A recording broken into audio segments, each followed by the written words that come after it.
other and they're hugging each other and everything. And like that was corrupted like overnight because of a geopolitical agenda. There is no natural hostility. There's no natural historical baggage between the Americans and the Russians.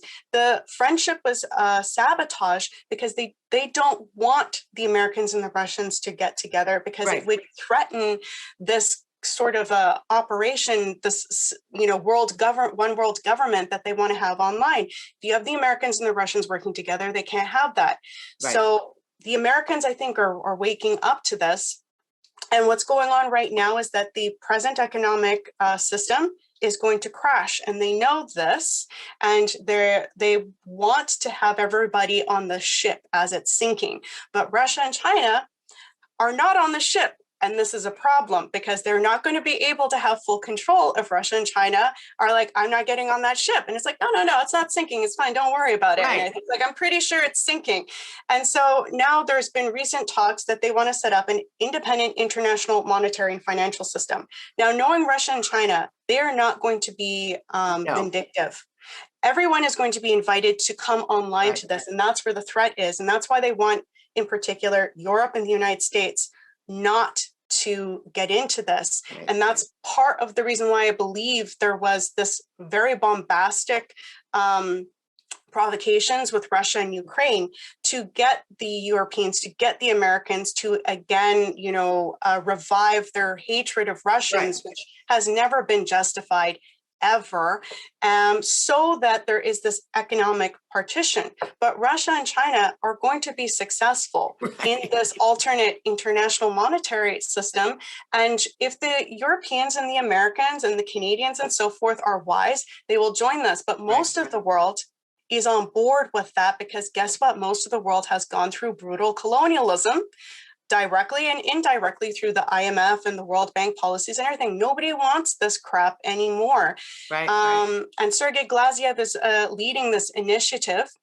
You already have like rumors that the person in charge of the central bank in Russia, who's a traitor, because, a lot of Russia's gold all of a sudden was outside of Russia when the sanctions hit, which is clearly treasonous activity from the central bank, which was always beholden to the West. That's another thing people need to realize is what is part of Russia's fight that's going on right now.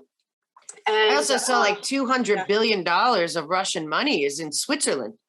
And they had to admit that a few days ago, and they're holding that over their head. Again, this is so insane. And it's all the same people that are controlling all of this. It's insane. So the gold thing, they've been talking about it a lot, Yeah, and it looks like the central bank of Russia is implicated.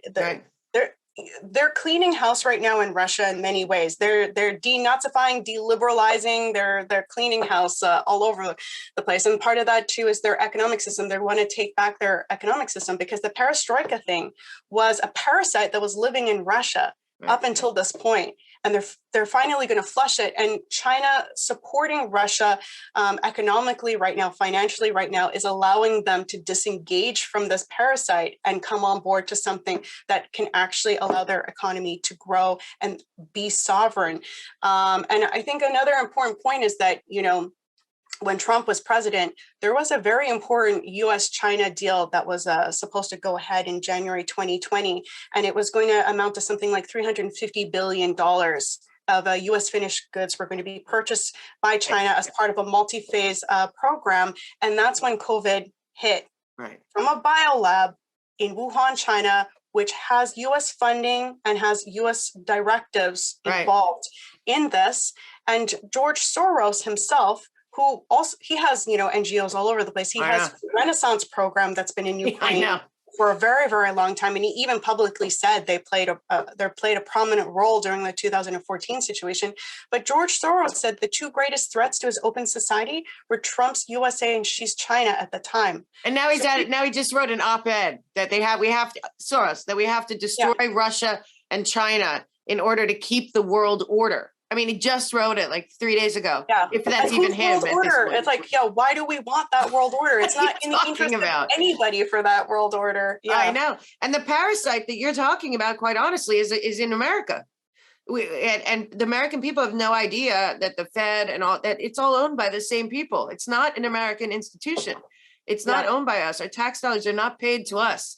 It's the same thing as you're talking about in Russia that they're cleaning out. We really have to clean out here. I mean, look at what also happened in Canada. All of a sudden, Freeland's taking people's money out of the bank because they supported a peaceful protest. People have to really wake up, because like you're stressing, the financial side of this is all the same people, and it's a parasite on all of us. Yeah. Yeah. And so the greatest threat to this system is that people identify what is the true cause, and it's not Russian disinfo. Right. And that there's this alternative system that is now competently being brought online that other countries are invited to join. And, you know, it is not like the IMF and the World Bank diktat. So, you know, even if you have reservations over that, listen, what they're doing right now is pretty much at this point a full out depopulation program. Right. On Europeans, but also on Americans with this energy problem and this, you know, this economic warfare that's going on. It's a depopulation agenda. So, you know, and like you said, they've always talked about it all the way back. Rockefeller, Brzezinski, Kissinger, all the guys that were involved, I think, in the architecture of the one world government. That's also because I read a whole thing about Brzezinski back in the day. He really orchestrated the whole, you know, Russia is our enemy. Look over there. It's Russia. Everything Russia came from that guy. You know, of course, his daughter is on MSNBC, and the son is currently apparently the ambassador of Poland. So that's not good. But I read that everything that you're saying right now, it's so irrational. This Russian narrative that the American people, that Russia's our enemy. I can't even believe it. And the worst part is watching the American people go and say things that sound like they're totally out of Nazi Germany would be said about Jews, about Russian people. Mm-hmm. They're all over America. They've been an integral part of America. Suddenly they want to kick ethnic Russians out of America. Nobody ever said that about China. Nobody ever said that about